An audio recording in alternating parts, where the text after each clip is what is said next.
Every now and then, you come across a game that is so great it goes by in a flash, no matter how long the actual game is. At least for me, it's pretty rare that I thoroughly enjoy something to that extreme, with games like it kind of just leaving me wishing I could experience them all over again. Well, to put it simply, today I'm gonna be talking about one of those games. Hello everyone, this is the RPG Monger, and today I'll be talking about my new favorite indie RPG, Omori.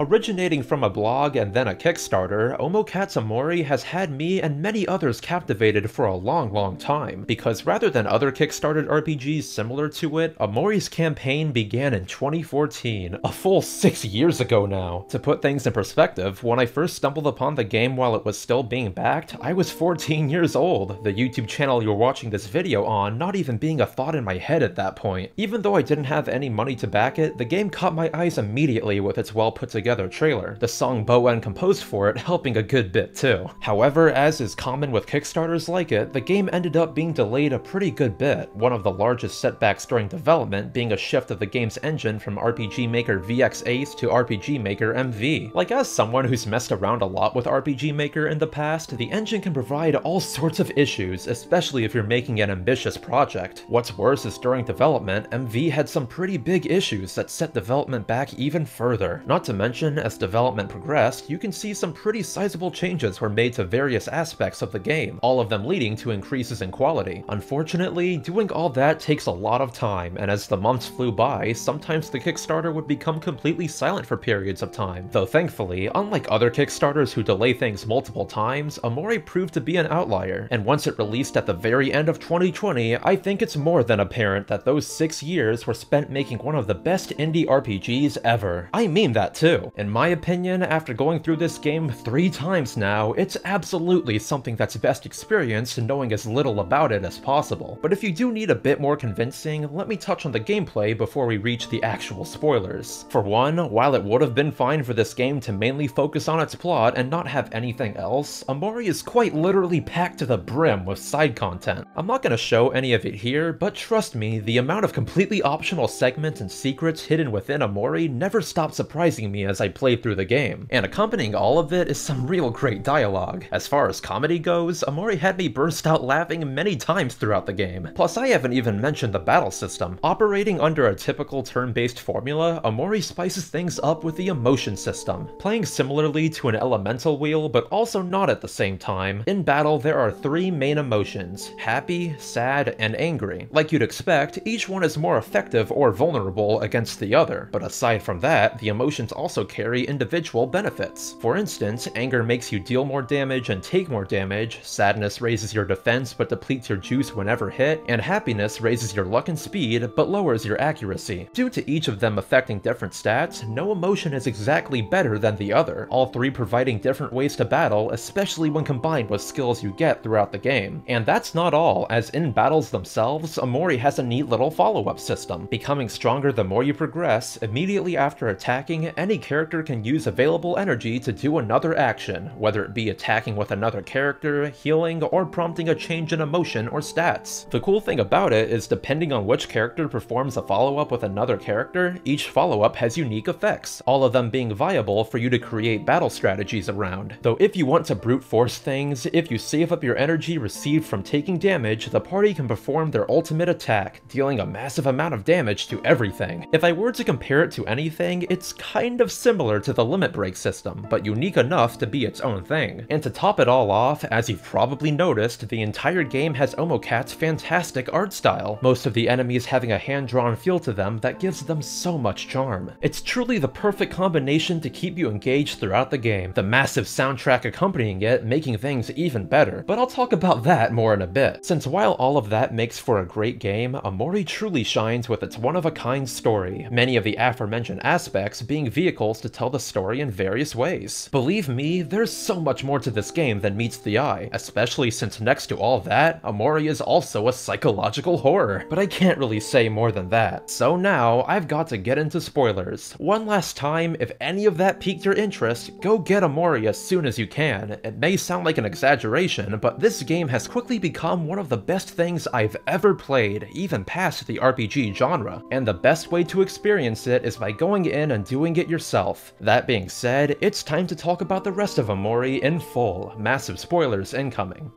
So off the bat, I purposely didn't mention it much before because some parts of the game wouldn't hit as hard knowing about it, but man, are the horror aspects of this game something else. When you first boot up Omori, you wouldn't think the game was a psychological horror because the way it handles it is really unique. Rather than constantly bombarding you with cheap jump scares, Omori manages to create a delicate balance between its quirky cutesy RPG side and its far darker horror side. Other than the end of the game, for the majority of my initial playthrough, Omori constantly lulled me into a false sense of security, only to scare the hell out of me the second I dropped my guard. Early on, I remember one that got me was an object that kinda blended in with everything else, only for it to spook me real hard when I mindlessly interacted with it. Plus, the way these scares are handled serve an even greater purpose beyond being effective. In the context of the game, they're very much like intrusive thoughts. No matter how much the protagonist buries himself in the dream world, he can never truly escape them. But those are only the initial scares of the dream world. As most players will find out after only an hour playing the game, our protagonist struggles with multiple phobias, his waking hours being plagued by them in various ways. For example, on the first night he struggles with his acrophobia, aka his fear of heights. Like just with me, I don't necessarily have a fear of heights, but this portion still affected me regardless. The part where you're walking down endless stairs with a photo of a hand chasing you, reminding me a lot of what it felt like going down the stairs at night as a kid. Especially when you're alone. When I used to do that, it always felt like there was something behind me, so this segment hit a little too close to home. It didn't help that the music playing during all this was the perfect embodiment of vertigo. And right after that harrowing segment, Omori doesn't let up, hitting you with an even worse scare depending on a choice, part of the scare being entirely missable in fact. Throughout the game, this happens quite a few times actually, many scares and little horror segments being entirely optional or hidden away for you to find. There's even a few that are entirely up to RNG, so just when you thought you'd seen them all, Omori spooks you twice as hard. Though before we get into the nitty-gritty of Omori's horror, to give it proper context, let's dive into the story. When the game starts, you're faced with a monochrome boy named Omori in a place called Whitespace. Like Omori, Whitespace is devoid of any emotion, the only notable things being his laptop, tissues, sketchbook, cat, a door, and a strange black light bulb that hangs from seemingly nothing. If you check the laptop, it's apparent Omori has been there for some time, but after getting a knife, he's able to leave Whitespace, being readily greeted by his three friends. Aubrey, a cheerful girl who's always happy to see Omori, Kel, a competitive yet friendly boy whose nature leads to many fights with Aubrey, and Hiro, Kel's older brother whose charismatic and calm nature keeps the friend group in balance. After reuniting with his friends and leaving Neighbor's room, the group meets up with their other two friends, Mari, a kind girl who cares about all her friends, and Basil, a timid boy that tries to be friendly to everyone. Once they've all met up, it seems like Omori has the perfect friend group, Basil even keeping a photo album of all their happy memories. And after playing an eventful game of hide and seek, the group goes back to Basil's house, his home turning out to be a massive shoe in the heart of the forest. The problem is, after Basil snaps a surprise photo of his friends, Aubrey and Kel start fighting over who gets to see the photos first, resulting in all the photos falling out of the photo book. No need to worry though, once Omori helps out by putting the photos back in order, everything is alright again. Or at least it would have been, because after Basil gets up, a single photo falls out of the album, and in an instant tone shift, the innocent cheery atmosphere melts away, Basil almost saying something about Mari when immediately Omori gets sent back to Whitespace. When I was going through this game for the first time, this scene shocked me more than I'd like to admit, as I wasn't expecting the game to go in this direction so quickly. Though after he's sent back to Whitespace, the game sneakily gives you the option to stab yourself, leading to the horror segment I talked about earlier. You see, in reality, our protagonist's name is Sunny, only being called Omori in his dreams. So once he goes back to sleep after being bombarded by spooky Maris, Omori and friends can't find Basil anywhere, it becoming apparent that he'd mysteriously gone missing after picking up that photo. At this point of the game, it's revealed that Mari is actually Omori/Sunny's older sister, raising even more questions concerning that aforementioned scare. Also, in the search for Basil, another important element of Omori comes into play, the Hangman game. Now, spread throughout Headspace are ominous keyboard keys that stand out from everything else, each key going towards completing the phrase or drawing the hangman. Later on, this becomes very important, but for now, we'll leave it at that. Moving on, since Sunny dealt with his acrophobia earlier, Omori is now capable of overcoming it in Headspace as well, with the help of his friends of course. While at this point, the game had already hooked me, in the upcoming area, I started to really fall in love with the game.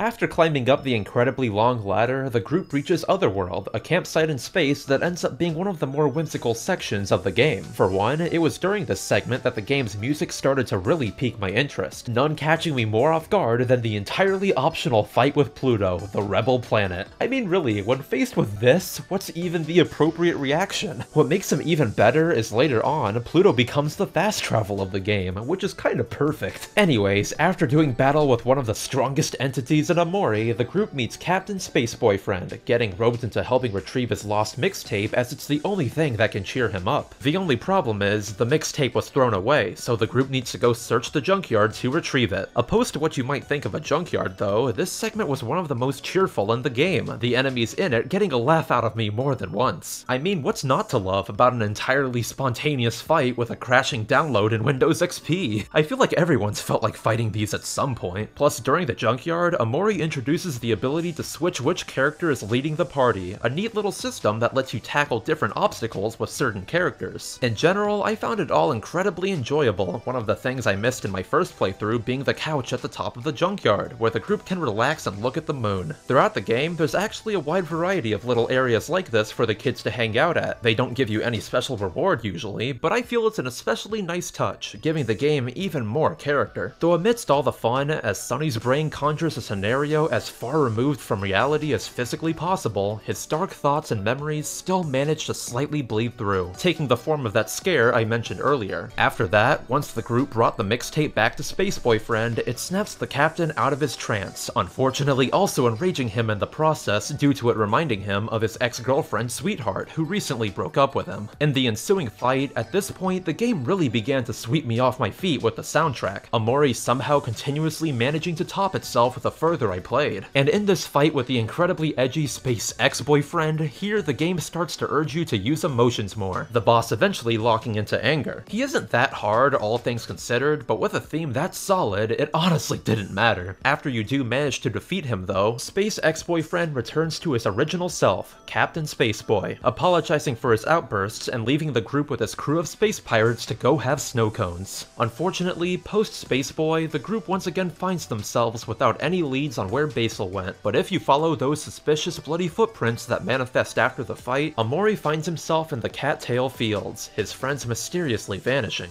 As you follow Basil's shadow, echoes of Sunny's childhood memories appear, showing that at one point he used to be happy with them. And once all of his happy memories have faded away, Omori follows Basil into a barn, entering a picture frame that leads him to a far darker location. Only scratching the surface of his dark thoughts and memories, here the game slightly builds upon the massive trauma that Sunny hides away. A painting of his family being scribbled over only for Omori to be chased by the representation of his trauma, something. After being caught, like before, Omori wakes Sunny up by stabbing himself, transitioning to the real world once more. Unlike last time, Sunny wakes up in the day, someone knocking relentlessly on his door, and rather than leading to another scare, this time it's Kel, the real Kel, who wants to hang out with Sunny since in 3 days, Sunny is moving away. Of note, whether you open the door here or not is an incredibly important decision, since depending on what you do here, the game branches out into 2 separate routes, one where you answer him, and another where you ignore him and go back to bed. I'll be talking about both, but for the sake of the video, we'll continue with the normal route for now. Just like in the dream world, Kel is still an incredibly outgoing and friendly guy, if a bit dim at times. As not having seen him in 4 years, Kel wants to take Sunny around town, their first stop being a hobby shop they used to go to a lot. Much like the dream world, during the real life segments, there's a surprising amount of stuff you can completely miss on your first run through, as in between the story, you can go work a few part-time jobs, get to know interesting individuals, and even collect some playable songs and remixes, all of them done by different artists. And while some of the part-time jobs aren't too hard, a few caught me off guard, mainly the pizza delivery one, where you have to interpret some of the worst handwriting I've ever seen in my entire life to figure out which house to deliver to. Props to whoever came up with that nightmare. I don't know how I managed to get a perfect score on it. Alongside the already compelling dream world, with how much the real world was fleshed out, I'd say it's a pretty big accomplishment for them to make the real world just as compelling, especially as the story progresses further, because after hanging out with Kel a bit, the two happen upon Basil, his real world counterpart being even more timid and socially anxious than his Headspace version. Coinciding with that, when Sunny and Kel see him in the park, he's being bullied by none other than Aubrey, who unlike Kel, changed drastically over the past 4 years. Now sporting pink hair, Aubrey has become a far more violent and cold girl, her new friend group bullying Basil Basil for seemingly no reason. And by extension, since Kel and Sunny stood up for Basil, Aubrey bullies them too, attacking the two with a spiked bat only to be slashed by Sunny, still wielding the steak knife you get early on in the game. Of course, after being slashed, Aubrey and her friends freak out, but let's be real here for a second. Isn't a spiked bat equally as dangerous? Anyways, once they all scatter, Sunny and Kel walk Basil home, finding out that the reason he was trying to talk to her in the first place was because she'd stolen his photo album. Rightfully mad, Kel swears to Basil that he'll retrieve it, him and Sunny going across town to figure out where Aubrey went from her new friends. Eventually, it's discovered that she's at church, the following scene being one of the most sobering things so far in the game. In the middle of the service, Sunny and Kel try to persuade her to return Basil's album, making her increasingly mad. In the spur of the moment, Kel laments about how Mari would have been sad to see how Aubrey was acting, leading to her revealing that Sunny's sister Mari has been dead for 4 years. At that moment, so many more things make sense, and as you fight Aubrey yet again in the middle of the church service, the weight of how grief has affected her really hits you. As the churchgoers audibly criticize her without truly knowing the pain she's in, commenting on how she dresses and how her father left, you can see how emotionally destroyed the once carefree girl had become. Not to mention, with the incredible track that plays during this fight, this was the first point of Omori that hit me hard, almost making me consider losing the fight then and there to avoid hurting the character anymore. After all, even despite Mari's death being 4 years ago, Aubrey tries to go to church to find some semblance of peace, since to this day, the grief still affects her greatly. And if that whole sequence wasn't emotional enough, after the fight you can go visit Mari's grave, Kel admitting that he too still thinks about her every day, reminiscing on how the grief destroyed Hiro too. Back to back, both scenes are incredibly heavy, establishing what seems to be the main source of grief for everyone. Luckily though, on the way back to Basil's house, the two catch Aubrey throwing the album away, managing to salvage it from the trash to give back to Basil. Like the album in the dream world, this one is also filled with cherished memories of the friend group, though suspiciously lacking any pictures of Mari. I sure do wonder why. Anyways, in return for bringing back the album, Kel and Sunny have dinner at Basil's house. At first, Basil begins to resemble his dream counterpart a bit, even giving Sunny the photo album to hold on to. But once he finds out that Sunny is moving away soon, he rushes to the bathroom, Sunny witnessing that Basil also seems to struggle with trauma. Like Sunny, Basil seems to also see a visualization of his trauma, repeatedly asking Sunny if he can see something behind him. If it wasn't already clear from the things happening in Headspace, at this point it's all but confirmed that Sunny and Basil's trauma are linked in some way. But moving past that nightmare, it's time for Sunny to go back home, Kel letting him know that Hiro will be coming back from college tomorrow. If only the day ended on a bright note like that, because just like the night before, in the darkness of his house, Sunny has to confront another fear, his arachnophobia.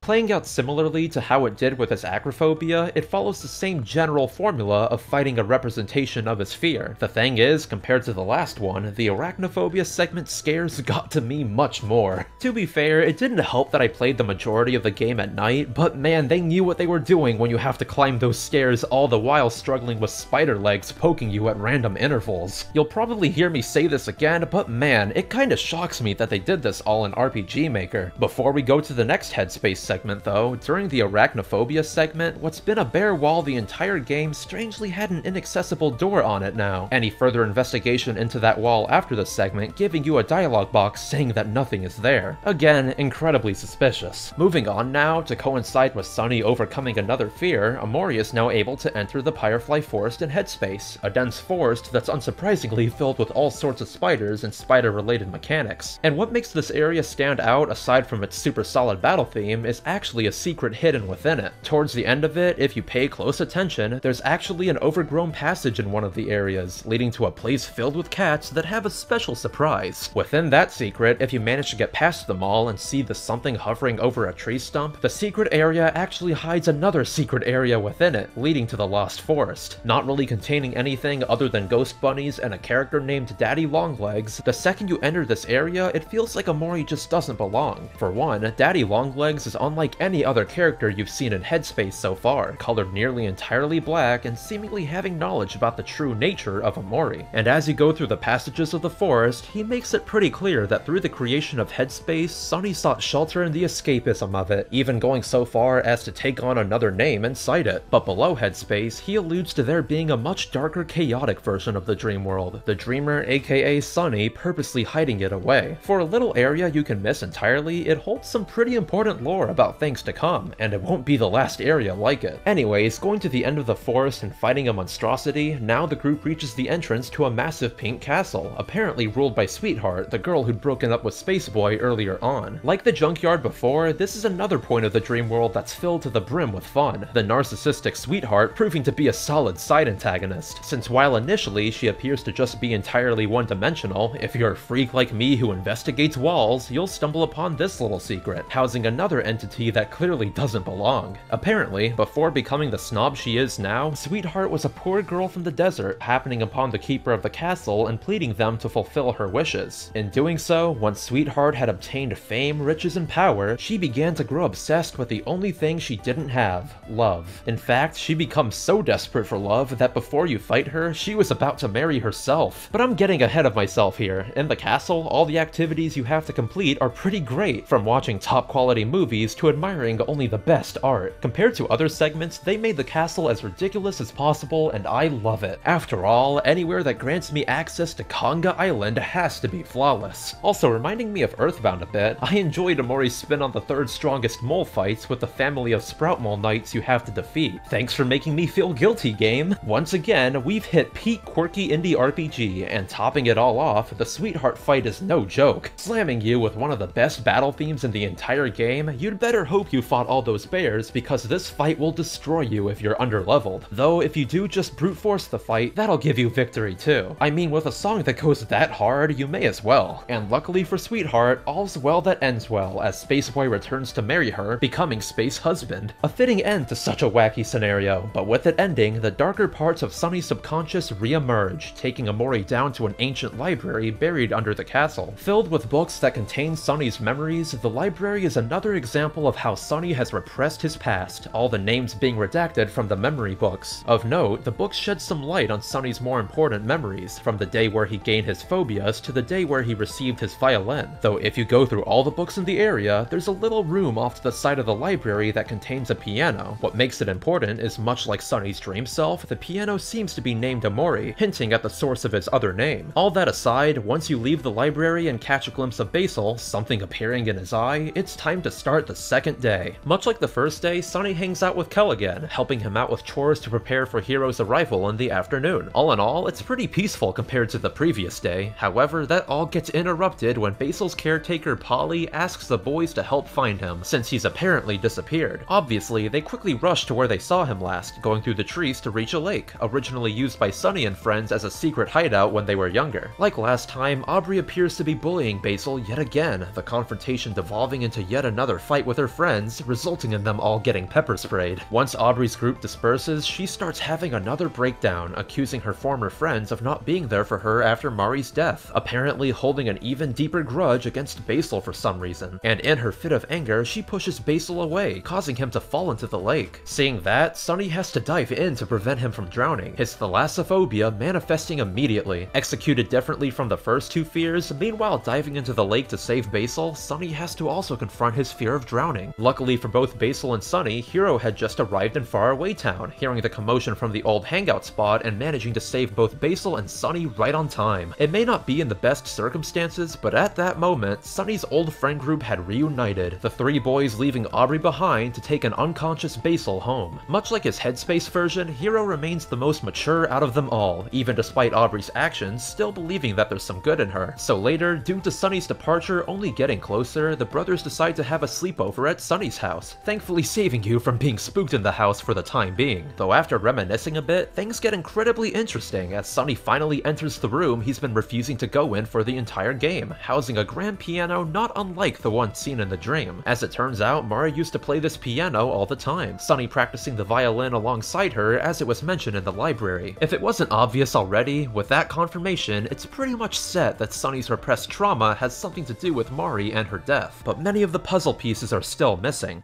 In line with that, for the third night that Sunny has gone to sleep, headspace has changed even more, what with Omori getting closer to the truth with every successive dream. In fact, it's changed so much that the playground is deserted, the only person in sight being Mari waiting for Omori at the dock. Together, they swim across the ocean to search for everyone, the foggy sea being as ominous as possible. After exploring sufficiently, shadows of Sunny's memories fading in and out, Mari has to leave Omori just like she left Sunny with her death, walking away and properly acknowledging Sunny by his name as opposed to Omori. From here, it's shown that above his fears of heights, spiders, and drowning, Sunny's greatest fear is being alone, Omori diving down into the ocean to find his friends. Once he reaches the ocean floor, Omori has arrived at the deep well, soon finding Kel only to find out that everyone had been tricked into signing contracts for the last resort, a gambling resort at the bottom of the ocean. Like the junkyard and castle, this is another quality segment, this time filled with the despair of constantly losing the slots. What made this part stand out to me though was the finale of it, because post getting everyone out of working there and fighting the boss of the establishment, Mr. Jawsome, in the effort to get the kids to stay, he makes use of his strongest worker, none other than Pluto himself. Bound by duty, Pluto has no choice but to fight in Jawsome's stead, unveiling his true form to do battle. I can't tell you the last time I saw a game make me extremely hyped and terrified at the same time. By this point, I was a bit overleveled, so the fight didn't hurt too bad, but if anything, I was too busy being blown away by what I was looking at. In fact, Pluto almost annihilates everyone with his ultimate attack before Jawsome calls it off and lets the kids go. I don't know why, but Pluto's exit here was one of the funniest things to me throughout the entire game. Shows how garbage my sense of humor is. But now, before we move on to the next segment, we've long passed the halfway point of the game, and it's time to touch on some of the side content. I mentioned it at the start, but you never truly grasp how much side content is in this game until you happen to stumble upon it by accident. On one hand, there's a few smaller areas with quests or a bonus fight, but on the other hand, there's the Orange Oasis, a massive area with tons of things to do that if you forget to take the train is entirely missable. Honestly, no wonder it took them 6 years to make this game. And hey, I guess we found where Sweetheart used to live. I can never look at her the same again. Plus, if you're especially thorough, this area even holds one of the hardest boss fights of the base route, taking the form of the Baker twins from the real world. For real, after you watch this video, go listen to the theme of this fight if you haven't already, because it has absolutely no right to slap that hard. I better see that view count rise at least a bit. Aside from the desert, because I need to limit how much I gush about Omori for the sake of this video, let's dive back down to the deep well, or rather the deeper well, since the group is following Sweetheart who's broken up with Space Boy again. One of the deepest locations of Headspace, the deeper well is a strange place, filled with characters who are aware of the inner workings of Sunny's mind, referring to Omori as the Dreamer. Even more strange, as soon as the group enters the deeper well, they begin to all forget about Basil, which is pretty heart-wrenching to witness. And as the friends go deeper, Omori encounters some coral that for whatever reason, drops some of the most massive lore in the entire game so far. Going in order, the branch coral reveals that to retrieve Basil, Omori has to remove himself as well, something that makes so much sense now having beaten the game. Then, it reveals that before Sunny created the world, there existed 3 powerful beings, the wisest, the oldest, and the favorite. While the favorite has been in plain sight all along, and the oldest is in the area up ahead, at some point in the past, the wisest was stripped of all her knowledge and imprisoned in the deepest depths. You do meet her in the game, but as it's exclusive to the other route, we'll talk about that later. After that, perhaps the most important thing the branch coral tells you is about white space, alluding to how the black light bulb inside it is the direct representation of Sunny repressing his dark thoughts and memories. Because in his efforts to make himself no longer feel emotional pain, Sunny stopped thinking of himself as human, the branch coral hinting that Sunny's self-induced state can't last forever. Oh, and then you eat an apple shaped like Omori's head and the branch coral dies. All pretty normal stuff, really. Past that, Omori reaches the end of the deeper well, a friendly whale that will never ever do anything wrong named Humphrey greeting the friends. Surprised to see more people, Humphrey tells them that living inside him are 3 sea witches, Sweetheart also going inside him to meet with them. So in the pursuit of Sweetheart, Omori and friends enter the whale as well, leading to one of the more strange portions of the game. In typical Sweetheart fashion, she goes to each of the sea witches in hopes that they can make her the perfect suitor, aka another Sweetheart. Of course, she ends up turning down each one, even a superior version of herself, as nothing can ever satisfy her. Enraged, the sea witches demand payment, only for Sweetheart to ditch the scene, attempting to offer up Omori instead. And one fight complete with a solid boss theme later, that should be the end of the Humphrey segment, right? Well, I sure sure wish it was. Turns out the entirely innocent friendly whale wasn't all that friendly after all, because once the sea witches can't produce anything to feed Humphrey, he decides to eat everything inside him, Omori included. Man, outside of all the scares related to Omori's psyche, this part did its job well of unsettling me to the max. Even though the actual fight with Humphrey isn't that hard, the mental damage it dealt was more than enough. Just the never-ending cycle of being swallowed by the whale over and over created a real sense of hopelessness,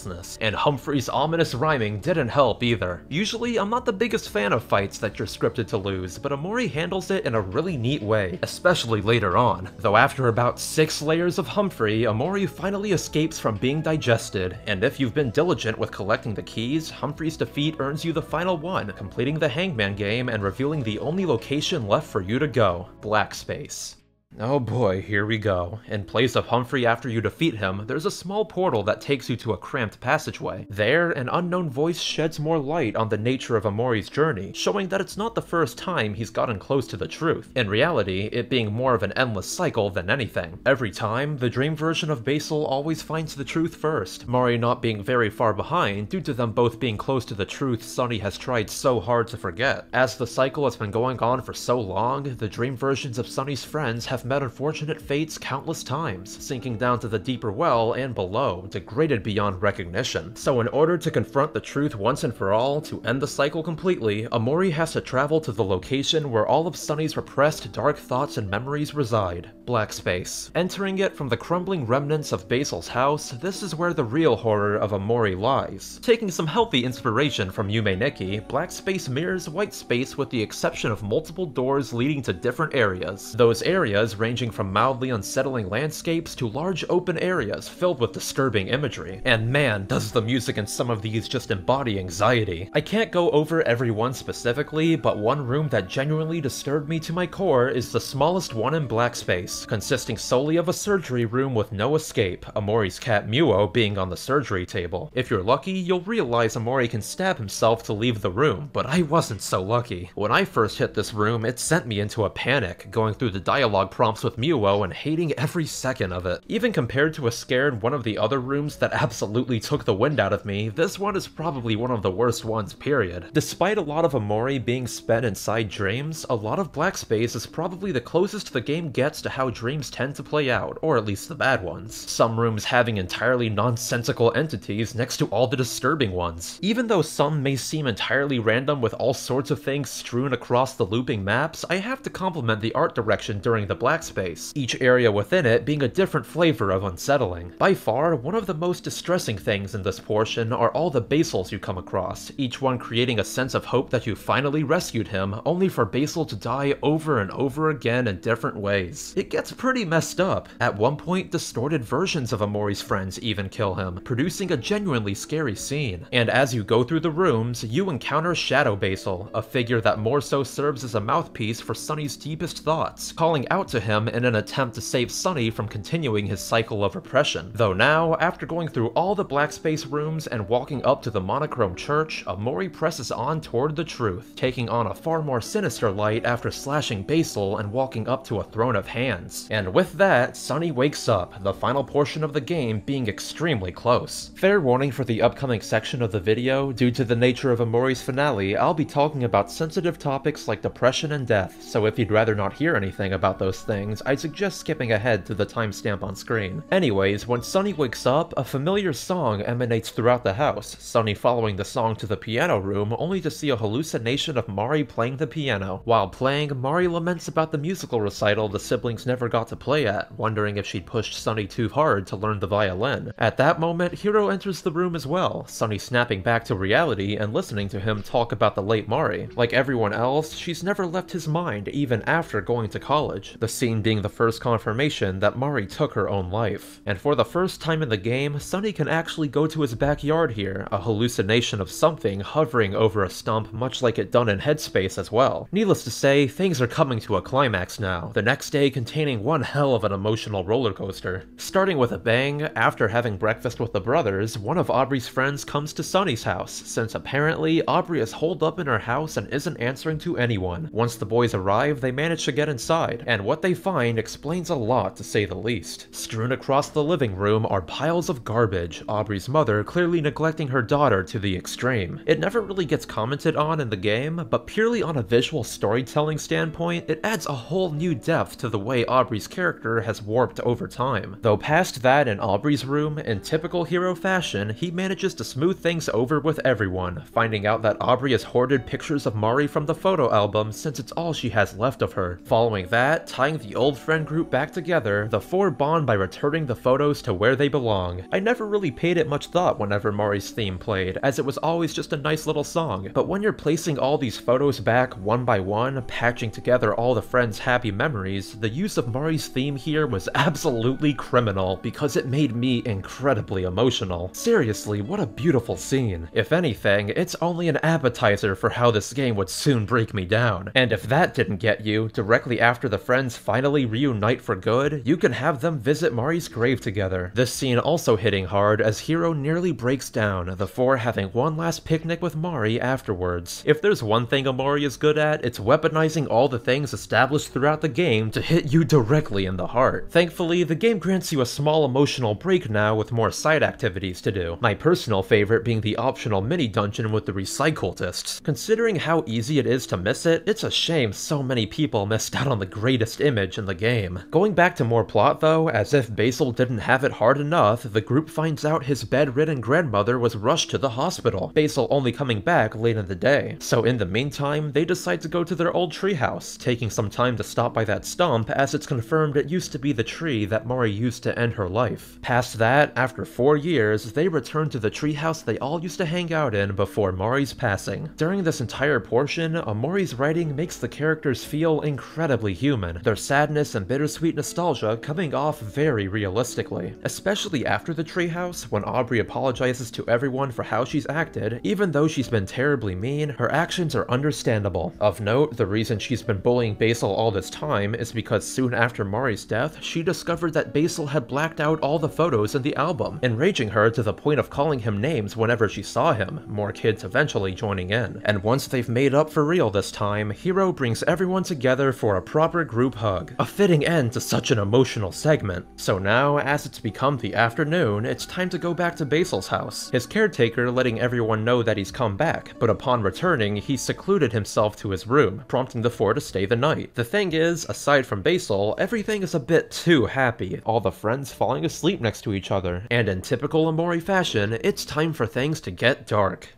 Returning to the dream world, things are noticeably different this time. For one, rather than Omori, it's Sunny that shows up in his dream. Having been pursuing the truth all game, it's come to the point for Sunny to stop escaping from it, the boy deciding to smash the black light bulb that represents his repression. Following that, a fight ensues with something, its form slowly changing into what it's truly represented all along. While throughout the game, it's always been hinted that Mari was the source of Sunny's pain, now the game finally starts piecing things together, Sunny overcoming something and beginning his journey through his subconscious to relearn the truth he'd hid from even himself. Undeniably one of the most cinematic portions of the game, as Sunny walks from area to area, he picks up photos representing the overall memory he's suppressed, collecting them out of order and placing them in a photo book much like we've been accustomed to doing. And piecing together all the information we've gotten so far, combined with the photos confirming things, the truth isn't a pretty one. It all started when Sunny got his new violin. He wanted one so that he could spend more time with his sister, what with her spending so much time practicing the piano. But from the get-go, all the violin did was bring him anxiety, Sunny constantly worrying about screwing up his performance whenever playing. Being the perfectionist that she is, Mari always encouraged Sunny to continue playing the violin, the siblings even preparing to perform a duet at a recital. Unfortunately, frustrated with how much practicing he had to do and anxious about ruining the recital, a 12-year-old Sunny cracked under the pressure, tossing the violin to the floor and breaking it. Seeing that, Mari was understandably mad at Sunny for throwing away all his hard work, the argument quickly escalating. Not wanting to deal with it anymore, Sunny tried to escape the argument by running down the stairs, Mari trying to block him from doing so. And at that moment, without thinking about where Mari was standing, Sunny pushed her out of the way, what started as a mere emotional outburst from a 12-year-old becoming an unspeakable horror that could never be fixed. Coming to his senses the second Mari reaches the floor, Sunny becomes stricken with denial, dragging his sister's limp body body back to their bedroom as he believes maybe with some rest she'll wake up like nothing ever happened. But as he comes to realize, reality is cruel, Mori's fall proving to be fatal. To make matters worse, since it was the day of their recital, Basil had come to the house to go there with them, witnessing everything happen. Like Sunny, Basil is also in denial, but in a different sense. I mean, there's no way his best friend could all of a sudden kill his sister. There must be something more sinister that made it all happen. So to protect his friend, who in his mind is clearly innocent, the kids frame Mori's untimely death as a suicide, her corpse's open eye traumatizing the kids even further when they look back at it. Knowing all that, no wonder the both of them are so emotionally destroyed, the something that haunts each of them being a representation of their guilt. For Sunny, it manifests as Mori's corpse looking back at him, and for Basil, it manifests as a monster about to eat him. When you take it all in, it's no surprise Sunny chose to repress his memories of that day. Nobody, much less a 12-year-old, should ever have to struggle with a tragedy that massive, especially with the guilt that comes from it. However, once Sunny wakes up from rediscovering the truth, we've reached Omori's finale, the ending of the game being determined by the choices you make from here on out. I'll be going over everything, but for the sake of consistency, let's tackle the good ending first.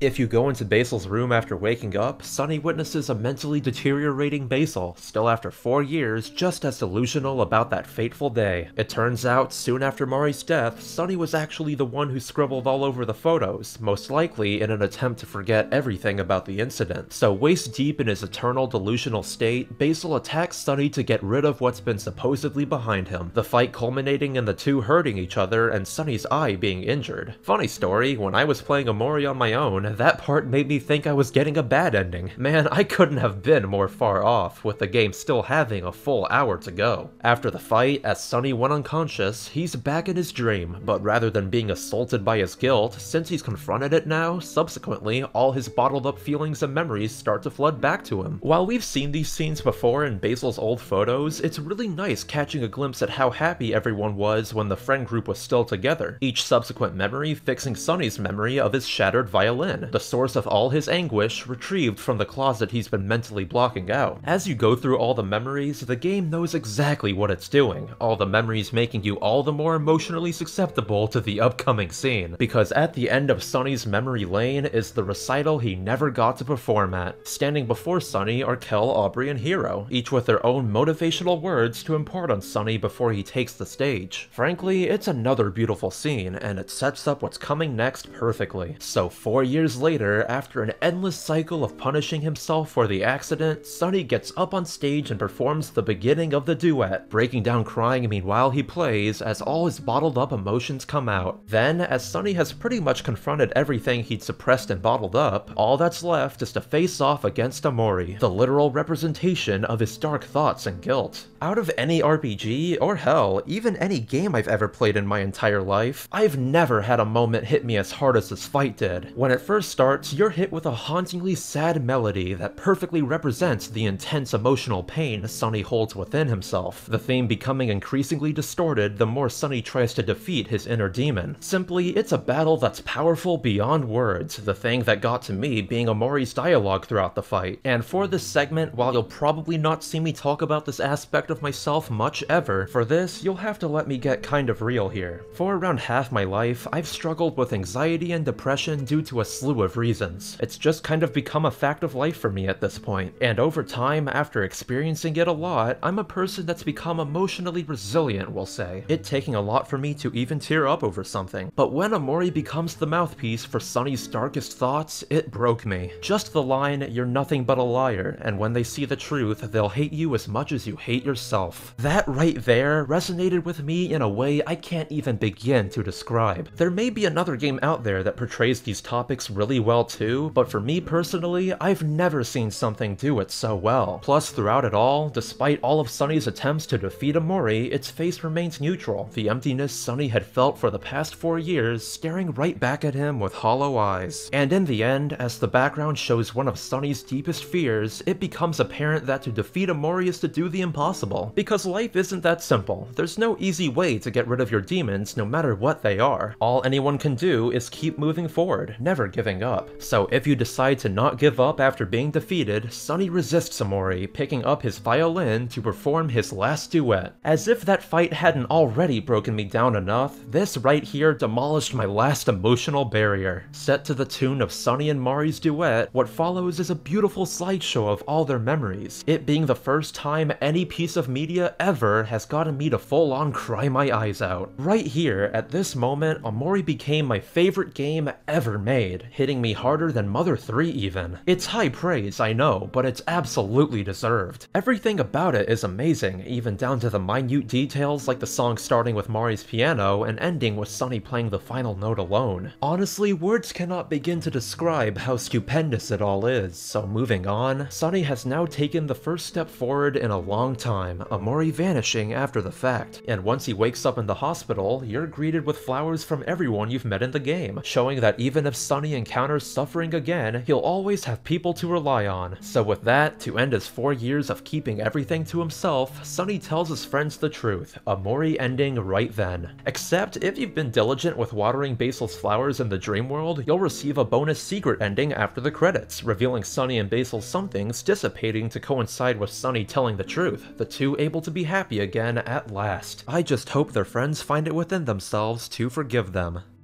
Really, what more is there to say? When I had just beaten the good ending myself, I couldn't stop thinking about it at all. Even now, many days later, I still can't get this game off my mind. It truly is an experience unlike any other. I mean honestly, for the game to successfully tell a story centered around self-forgiveness with a protagonist who accidentally murdered his sister is truly something else. As someone who's isolated themselves before during depressive episodes, it means the world for a story like this to be told. And aside from that, Basil's side of things are equally complex, the boy technically being one of the game's main villains in a sense due to him coming up with the idea to frame Mari's death as a suicide. But even despite that, the game still presents it all in an understandable light, Basil's actions and personality having serious flaws, yet still being forgivable due to the sheer magnitude of the trauma that brought it on. For real, what incredible writing. Though before I give my mini retrospective on it in full, somehow I still haven't talked about all that's in this game. Outside of the good ending, there's a couple other ones you can get as well, all of them being on various levels of bad. Starting with the actual bad ending, this one kind of took the wind out of me to say the least. Being triggered by Sunny giving up after the Omori fight, instead of Omori disappearing, Sunny does instead, the boy succumbing to his guilt and depression. Already, it's an incredibly messed up ending, but what makes it a million times worse on a personal level is the song they chose for the credits. That song being none other than Bo En's My Time, the first song I ever heard related to Omori in its very first trailer. When I was 14 and stumbled upon the Kickstarter, My Time went on to be a song I listened to a lot at the time, it just in general being a great song. But when it's used here, I cannot begin to describe the levels of whiplash I experienced. No longer can I think of this song as that one tune I used to listen to on loop years ago. Now, this is all I can associate it with. Honestly, well played, Omocat, well played. You knew exactly what you were doing here. To anyone who actually got this ending before the good one, I have to pay my respects, because there's no way your soul is intact after being dealt a blow like that. Though aside from that, before you confront Basil, there's actually a few neutral endings in the game as well. If you leave Basil's house and go to sleep in your own bed, you'll wake up and move out of the house, something following you due to Sunny never freeing himself from his guilt. And if you pick up the knife before going to sleep, Omori can stab himself in white space, only this time it results in Sunny being stabbed as well. But by far, the most messed up variant of the neutral route is if you go back to sleep in Basil's house without confronting him, Sunny will wake up again to find that Basil succumbed to his guilt and took his own life. One of the previous two endings playing out afterwards. Much like Sunny's closet back home, this scene shows Sunny's repression in real time, the boy erasing Basil's room in his mind entirely. While the actual bad end hurt me on a cosmic level, these are honestly pretty bad in their own right. Though having covered all endings you can get in the normal route of the game, I've got to talk about Omori's second route, as it surprised me that it even existed.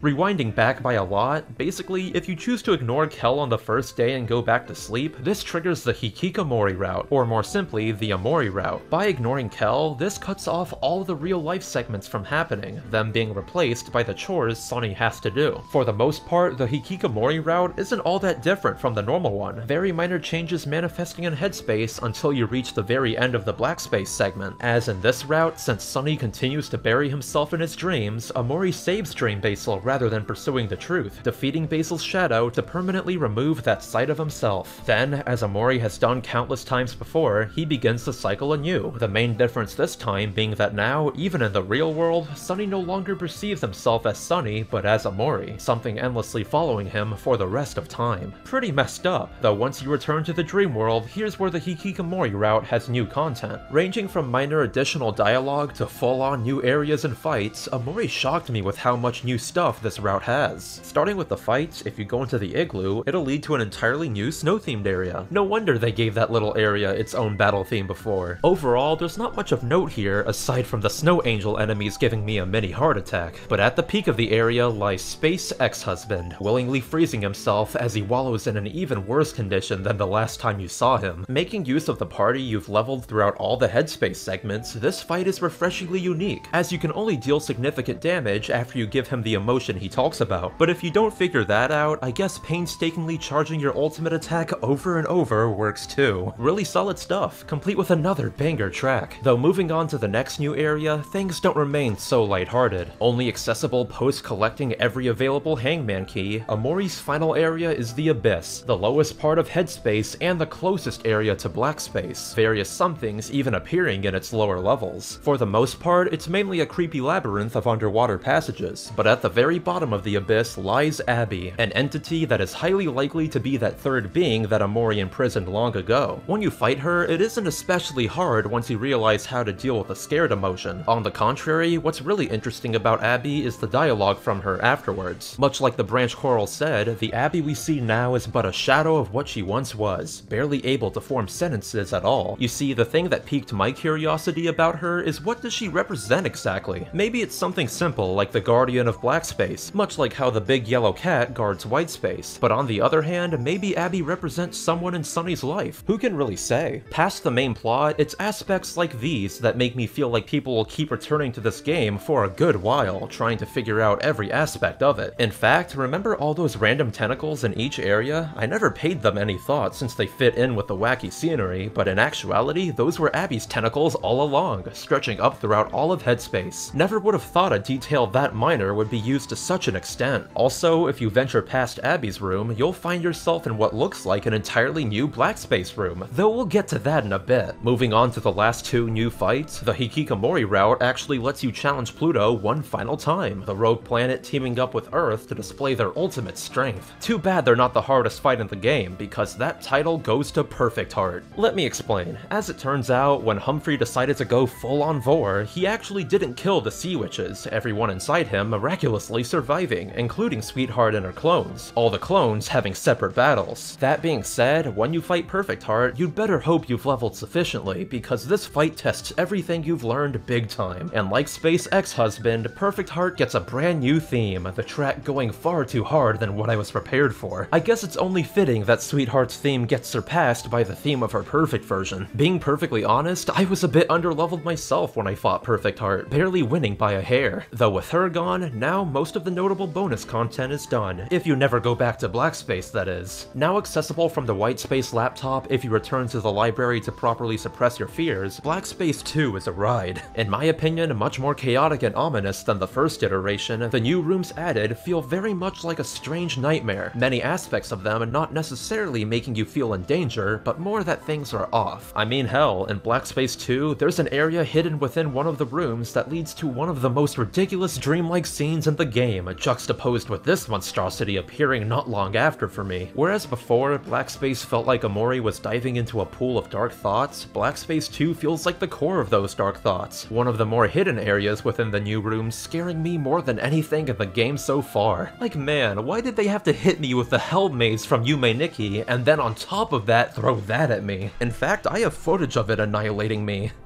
Oh, God.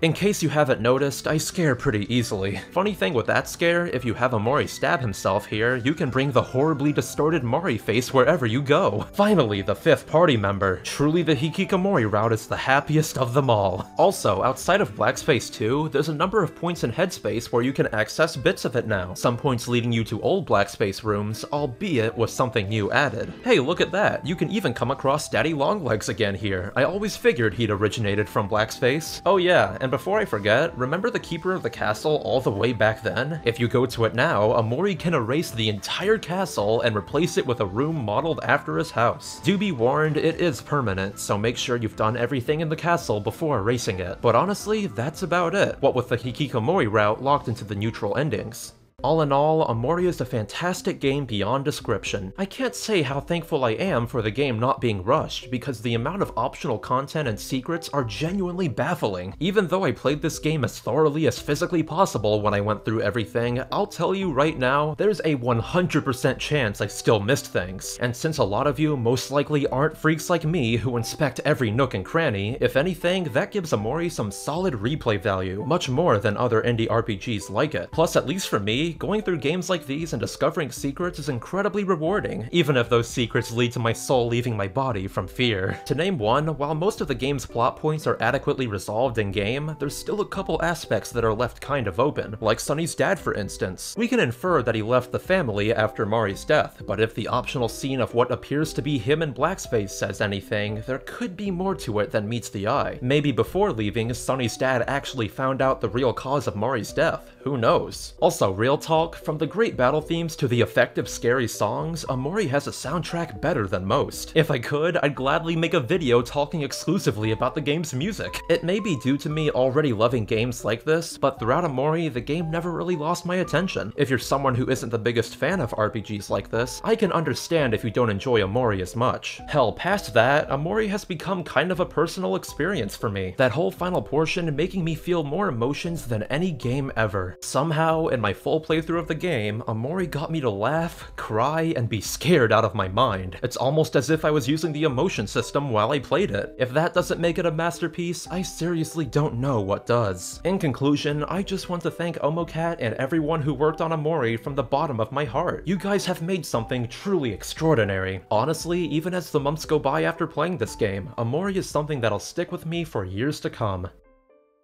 And now, to those who've continued to help out the channel, I'd like to give a heartfelt thank you to Anthony C., Ali Elman, and everyone else who've decided to contribute. You guys are the best. If you want to help me continue keeping this channel alive and receive a special thank you amongst a lot of other cool stuff, do check out my Patreon, link in the description. If you actually watched all the way here, major props to you. I kinda went a bit overboard with this video, but you'll have to forgive me. I just had to talk about this game in full. In fact, I actually streamed this game in its entirety a couple weeks ago, so let me know in the comments if you'd like me to upload those somewhere. Maybe on another channel specifically for Twitch VODs even. So that being said, I'm the RPG Monger, and don't forget that each and every one of you are fantastic.